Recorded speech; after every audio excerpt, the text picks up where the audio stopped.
quand tu expérimentes la parole, bien aimé, c'est très important. Je vous livre mes secrets.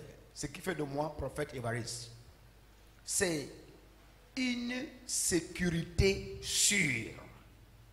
Quand tu expérimentes la parole, tu es divinement en sécurité. Sécurité sûre contre la méchanceté de Satan et de ses agents. Écrivez cela, c'est très important.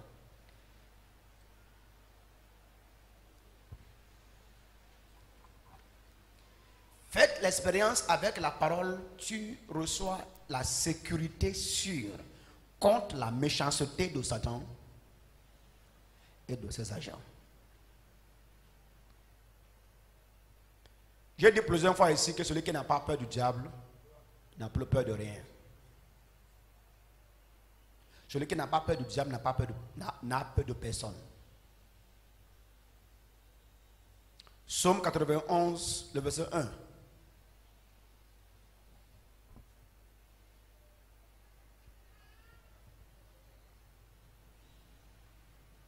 Celui qui demeure sous l'abri du Très-Haut repose à l'ombre.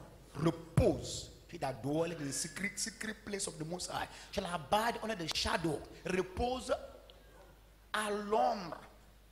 Il y a une couverture sûre quand tu reçois une parole dans ce domaine de la sécurité.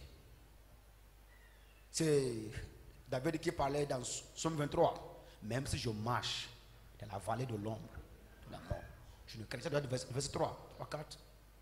Celui qui, si tu marches, je marche dans la vallée de l'ombre, je ne crains aucun mal. Dans Hébreux chapitre 13, le verset 5 à 6. 5 à 6. Verset 6 spécifiquement, le verset 6 va te dire, alors, c'est alors avec assurance que nous pouvons dire. Hébreux chapitre 13, verset 6. C'est avec assurance que nous pouvons dire, l'Éternel, praise the Lord, le Seigneur est mon aide. Je ne crains rien. Que peut me faire un homme? Comment est-ce qu'un homme peut parler comme ça? Un homme entouré des ennemis.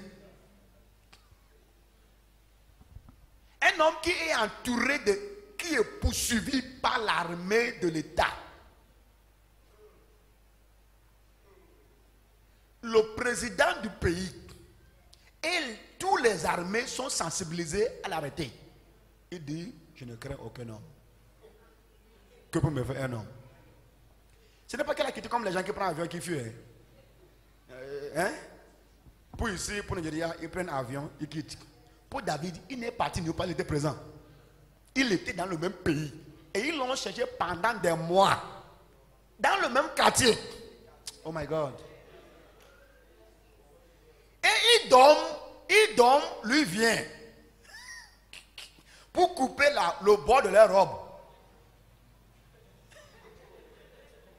Idom, pendant qu'il donne, les gens qui sont à l'armée, en recherche de lui, il revient la nuit pendant qu'il dormait, ou pendant qu'il dort.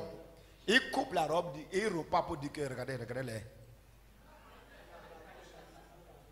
Il a reçu une parole de sécurité. Et il a confessé. Le Seigneur est mon aide.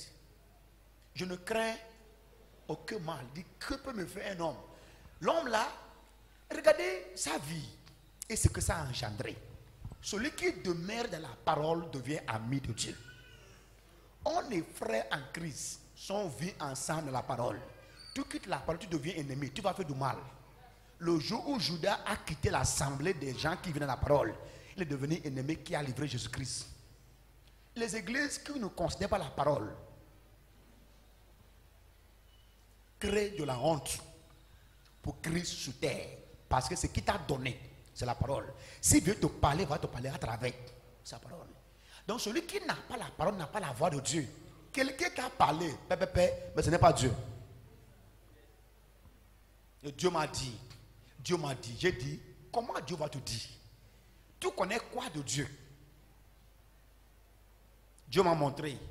Tu connais quoi dans sa parole? Ici, si tu as un don, comme don de révélation, de prophétie, et que tu n'as pas la parole, le diable a la capacité de corrompre le don. Et c'est pourquoi j'ai dit, beaucoup de ceux qui pratiquent la magie et qui font des choses mystiques aujourd'hui, mais qui peuvent donner des paroles prophétiques, révélations, pour le pas d'eux sont les véritables appelés de Dieu. Mais se déconnecter de la parole, c'est de se connecter au diable sans s'en rendre compte. Il y en a dont les gens disent dans leur église, l'homme là, Dieu n'est plus avec lui. C'est l'esprit de Satan qui est en train d'utiliser. Non. C'est faux, ne dis pas ça. Ne dis pas ce que tu ne connais pas. Tu peux être appelé par Dieu. Mais quand tu quittes la parole, c'est comme le train. Le train qui quitte les rails. Quand un train quitte les rails, ça n'a pas changé sa nature. C'est toujours un train. Mais ça fait quoi? Ça a quitté les rails. Ça a déraillé. Donc on peut dire que c'est quelque chose. Non, ça n'a rien changé. C'est un train. Mais ça a quitté les rails. Tu quittes les rails, tu deviens autre chose. Mais ça n'a pas changé ta nature. Tu es toujours enfant de Dieu. Tu es toujours prophète. Tu deviens pasteur. Mais tu as déraillé. Qu'est-ce que vous faites dans ce cas-là? Tu fais quoi? Reviens sur les rails, la parole. Reviens sur les rails. Tu as la sécurité totale quand tu expérimentes. La parole te procure la sécurité. Dans Ephésiens 6, verset 16, il dit, portez au-dessus de tout le bouclier de la foi, par lequel vous pourrez éteindre tous les traits enflammés du malin.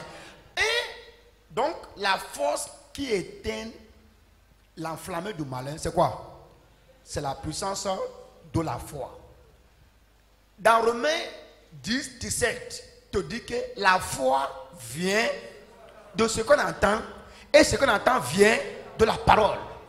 Tourner et tourner et tourner, ça va revenir sur le carrefour central, la parole. Praise the Lord.